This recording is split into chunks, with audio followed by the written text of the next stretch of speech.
فَإِذَا اطْمَأْنَنْتُمْ فَأَقِيمُوا الصَّلَاةَ إِنَّ الصَّلَاةَ كَانَتْ عَلَى الْمُؤْمِنِينَ كِتَابًا مَوْقُوتًا۔ السلام علیکم ورحمۃ اللہ وبرکاتہ۔ الحمد للہ رب العالمین والصلاة والسلام علی اشرف الانبیاء والمرسلین نبینا محمد وعلی آلہ واصحابہ اجمعین وبعد۔ نماز سیریز کا اگلا حصہ جو اذان سے متعلق سلسلہ چل رہا ہے، اس سے متعلق اذان اور مؤذنین کی فضیلت میں وارد نبی کریم صلی اللہ علیہ وسلم کی چند مزید حدیثیں ہیں۔ اللہ کے نبی علیہ الصلوۃ والسلام نے اذان دینے والے کی فضیلت بیان فرمائی ہے، مؤذن کے لیے مغفرت کی دعا فرمائی ہے۔ یہ اذان اور مؤذن کی فضیلت کے لیے بہت بڑے شرف کی بات ہے۔ اللہ کے نبی علیہ الصلوۃ والسلام نے ارشاد فرمایا، جیسا کہ ابو ہریرہ رضی اللہ تعالیٰ عنہ روایت کرتے ہیں، الامام ضامن والمؤذن مؤتمن اللہم ارشد الائمۃ واغفر للمؤذنین۔ اللہ کے نبی نے فرمایا امام جو ہے وہ ضامن ہے۔ ضامن ہم لوگ جانتے ہیں گارنٹر کو کہا جاتا ہے، جو دیکھ ریکھ، حفاظت، نگرانی پر مامور ہو۔ اللہ کے نبی نے فرمایا امام ضامن ہے، یعنی امام اس کی ذمہ داری ہے کہ وہ نمازیوں کی حفاظت کرے، نمازیوں کی نماز کی حفاظت کرے، اس کی دیکھ ریکھ کرے، کیونکہ یہ نمازی اسی کے امامت میں نماز پڑھنے والے ہیں۔ اور مؤذن جو ہے وہ مؤتمن ہے، یعنی اس کے پاس امانت ہے۔ امانت کس بات کی ہے؟ کہ مؤذن اس بات کا ذمہ دار ہے کہ وقت کی رعایت کرتے ہوئے وہ اذان دے گا، لوگوں کو اللہ کی نماز کے لیے بلائے گا، مسجدوں کی طرف بلائے گا۔ یہ ایک بہت بڑی امانت ہے، وقت کی امانت، وقت کی ذمہ داری اور وقت کے ساتھ اذان کی آواز پکارنا۔ اللہ کے نبی علیہ الصلوۃ والسلام نے امام کی ذمہ داری اور اسی طرح مؤذن کی ذمہ داری بیان کرنے کے بعد آپ نے دعا فرمائی۔ آپ نے کہا اللہم ارشد الائمۃ واغفر للمؤذنین، اے اللہ تبارک و تعالی اماموں کی رہنمائی فرما، اماموں کو نیک بنا، اماموں کو رشد اور ہدایت کی راہ دکھا، واغفر للمؤذنین اور مؤذنوں کی بخشش فرما، مغفرت فرما۔ آپ دیکھیے کہ اذان کی کس قدر فضیلت ہے، مؤذنوں کی کس قدر فضیلت ہے کہ اللہ کے نبی علیہ الصلوۃ والسلام نے ان کے لیے مغفرت کی دعا فرمائی ہے۔ اسی طریقے سے اذان اور مؤذنوں کی فضیلت کے حوالے سے اللہ کے نبی علیہ الصلوۃ والسلام کی ایک مزید حدیث کے اندر اس بات کا ذکر ہے کہ اذان کے ذریعے سے گناہوں کی مغفرت ہوتی ہے اور جنت کا داخلہ ملتا ہے۔ اذان کے ذریعے سے مغفرت کی، گناہوں کی مغفرت ہوتی ہے، بخشش ہوتی ہے اور جنت میں داخلہ ملتا ہے۔ یہ اذان کی فضیلت ہے۔ حضرت عقبہ ابن عامر رضی اللہ تعالیٰ عنہ کی روایت یہاں پر موجود ہے۔ اللہ کے نبی علیہ الصلوۃ والسلام سے انہوں نے سنا کہ اللہ کے نبی نے فرمایا یعجب ربکم من راعی غنم فی رأس شظیۃ بجبل یؤذن بالصلاة ویصلی فیقول اللہ انظروا الی عبدی هذا یؤذن ویقیم یخاف منی فقد غفرت لعبدی وادخلتہ الجنہ۔ کس قدر پیاری روایت ہے۔ اذان کے سلسلے میں، اقامت کے سلسلے میں، اذان و اقامت کہنے والے کے سلسلے میں اللہ کے نبی نے فرمایا صلی اللہ علیہ وسلم نے تمہارے رب کو حد درجہ یہ عمل بھاتا ہے، اس بات سے خوشی ہوتی ہے کہ ایک بکریوں کا چرواہا جو کسی پہاڑ کی چوٹی پر، پہاڑ کے کسی چھوٹے پہاڑ یا پہاڑ کے ایک ٹیلے پر لے جا کر کے بکریاں چرا رہا ہو، وہاں پر نماز کا ٹائم ہو جائے، وقت ہو جائے تو وہ اذان دے اور اذان کے بعد اقامت کہہ کر کے نماز پڑھے۔ اللہ تبارک و تعالیٰ اس شخص کے بارے میں ارشاد فرماتا ہے اپنے فرشتوں کے بیچ میں انظروا الی عبدی ھذا، لوگو فرشتوں میرے اس بندے کو دیکھو کس طرح سے یہ اذان دیتا ہے، اقامت کہتا ہے، اس پہاڑ کی چوٹی پر، اس صحرا میں بھی اسے میرا ڈر ہے، مجھ سے ڈرتا ہے، خوف رکھتا ہے میرا، یہاں بھی نماز کے لیے اذان پکارتا ہے، اقامت کہتا ہے، فقد غفرت لعبدی وادخلتہ الجنہ،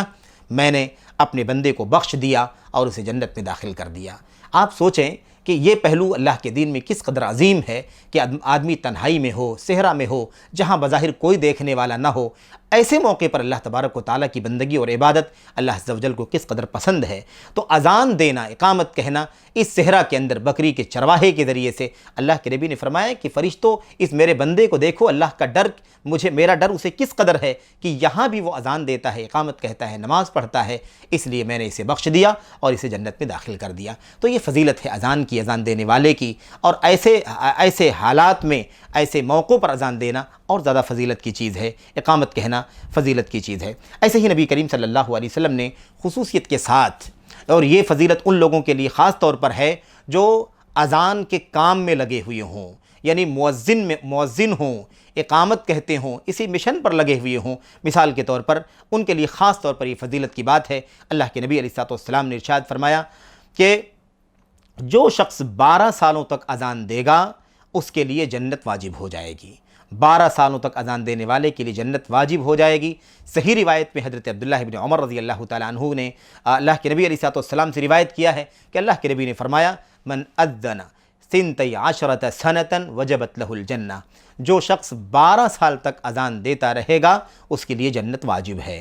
جنت واجب ہے اس شخص کے لیے جو 12 سال تک اذان دیتا رہے، یعنی اسی کام میں 12 سال تک لگا رہا، اس کے لیے جنت واجب ہے۔ اللہ کے نبی نے فرمایا ساتھ ساتھ یہ بھی فضیلت ہے وَكُتِبَ لَهُ بِكُلِّ أَذَانٍ 60 حسنہ،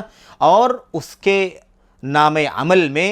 ہر اذان کے بدلے 60 نیکیاں لکھی جائیں گی۔ وَبِكُلِّ إِقَامَةٍ 30 حسنہ، اور ہر اقامت کہنے کے بدلے 30 نیکیاں لکھی جائیں گی۔ آپ سوچیں اگر ہم حساب لے کر کے بیٹھیں تو سوچیں کہ کتنی نیکیاں اسے اکٹھا مل جائیں گی اللہ تبارک و تعالیٰ کی طرف سے۔ ہر اذان کے بدلے 60 نیکیاں، یعنی گویا دن میں 5 وقت وہ اذان دیتا ہے تو 300 نیکیاں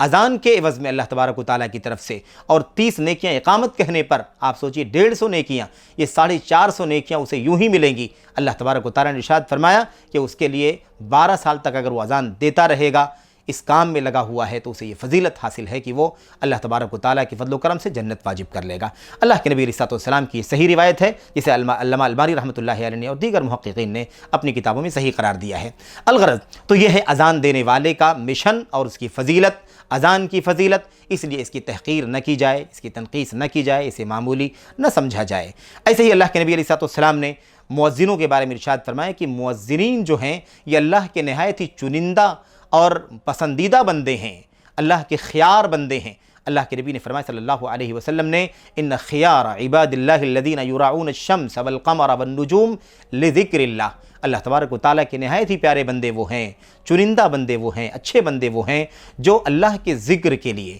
وَأَقِمِ الصَّلَاةَ لِذِكْرِي، اللہ نے فرمایا میرے ذکر کے لیے نماز قائم کرو۔ نماز کے لیے جو اللہ کا ایک ذکر ہے، اس نماز کے وقت کی تعین کے لیے، اذان دینے کے لیے، اقامت کہنے کے لیے جو لوگ سورج کو دیکھتے ہیں، چاند کو دیکھتے ہیں، ستاروں کو دیکھتے ہیں، آپ جانتے ہیں کہ سورج، چاند اور ستارے ان کی جہاں بہت سارے فوائد ہیں، انہی میں سے خاص بات یہ ہے کہ اس سے وقتوں کی تعین ہوتی ہے، وقتوں کا پتہ چلتا ہے، راستوں کا پتہ چلتا ہے۔ اللہ کے نبی نے فرمایا صلی اللہ علیہ وسلم نے یہ اللہ کے پیارے بندے ہیں جو اللہ کے ذکر کے لیے سورج، چاند اور ستاروں کو دیکھتے ہیں، ان کی گردشوں کو دیکھتے ہیں کہ یہ کب کہاں جائے گا تو کون سا وقت ہو جائے گا۔ تو یہ ہے اللہ کے نیک بندے ہیں۔ اگلا جو نقطہ ہے اس سلسلے میں اور آخری نقطہ ہے اذان اور مؤذنین کی فضیلت کے حوالے سے کہ اللہ کے نبی علیہ الصلوۃ والسلام نے فرمایا کہ مؤذن جب اذان دیتا ہے اور اقامت کہتا ہے، اس کے پیچھے یہ نظر آنے والے جو انسان نماز پڑھتے ہیں، ان نظر آنے والے انسانوں کے علاوہ نہ جانے اللہ کے کتنے لشکر ہیں جو نماز پڑھتے ہیں جو دکھائی نہیں دیتے ہیں، یعنی اللہ تبارک و تعالیٰ کے فرشتے ہیں، اللہ تعالیٰ کی مخلوقات ہیں، اللہ کے بندگان ہیں جو نماز پڑھتے ہیں۔ اس اذان دینے والے کی اذان کو سن کر کے حاضر ہوتے ہیں، اس کی اذان کو سن کر کے حاضر ہوتے ہیں، اس کی اقامت کو سن کر کے نماز شروع کرتے ہیں۔ اللہ کے نبی علیہ الصلوۃ والسلام نے فرمایا کہ اس کے پیچھے نہ جانے کتنی اللہ کی فوج ہے، اللہ کی جنود اور لشکر ہیں، دونوں طرف سے جو نظر نہیں آتے ہیں اور نماز پڑھتے ہیں۔ حضرت سلمان فارسی رضی اللہ تعالیٰ عنہ کی صحیح روایت ہے، اللہ کے نبی علیہ الصلوۃ والسلام نے ارشاد فرمایا اذا كان الرجل بأرض قي فحانت الصلاة فليتوضأ فإن لم يجد ماء فليتيمم فإن أقام صلى معه ملكاه وإن أذن وأقام صلى خلفه من جنود الله ما لا يرى طرفاه۔ اللہ کے نبی علیہ الصلوۃ والسلام نے فرمایا صلی اللہ علیہ وسلم نے، آدمی جب کسی چٹیل میدان میں ہوتا ہے، نماز کا وقت قریب ہو جاتا ہے اور وہ نماز کی تیاری کرنے کے لیے اذان دیتا ہے، اگر نماز کی تیاری کرنے کے لیے وضو کرتا ہے، اگر وضو کے لیے پانی میسر نہیں ہوتا ہے تو تیمم کرتا ہے اور اذان دیتا ہے، اقامت کہتا ہے، اس کے ساتھ اللہ تبارک و تعالیٰ کی فرشتے بھی نماز پڑھتے ہیں، اور اگر وہ اذان دے کر کے اقامت کہہ کر کے نماز پڑھتا ہے تو اس کے پیچھے اللہ کے لشکروں کی اتنی بڑی تعداد نماز پڑھتی ہے کہ جن کے دائیں بائیں کا سرا دکھائی نہیں دیتا ہے، یعنی بہت بڑی تعداد نماز پڑھتی ہے جن کے نہ دائیں کا کچھ پتہ ہے کہ کہاں تک ہے یہ لوگ، اور نہ بائیں کا پتہ ہے کہ وہ کہاں تک پھیلے ہوئے ہیں۔ بڑی تعداد میں لوگ نماز پڑھتے ہیں، اور اللہ کے نبی علیہ السلام کی حدیث گزر چکی ہے کہ جتنے لوگ بھی اذان کی آواز سنتے ہیں، خواہ وہ جن ہوں، وہ انس ہوں، یا اور جو بھی اللہ تعالیٰ کی مخلوقات ہوں، سب کے سب قیامت کے دن اس اذان دینے والے کے لیے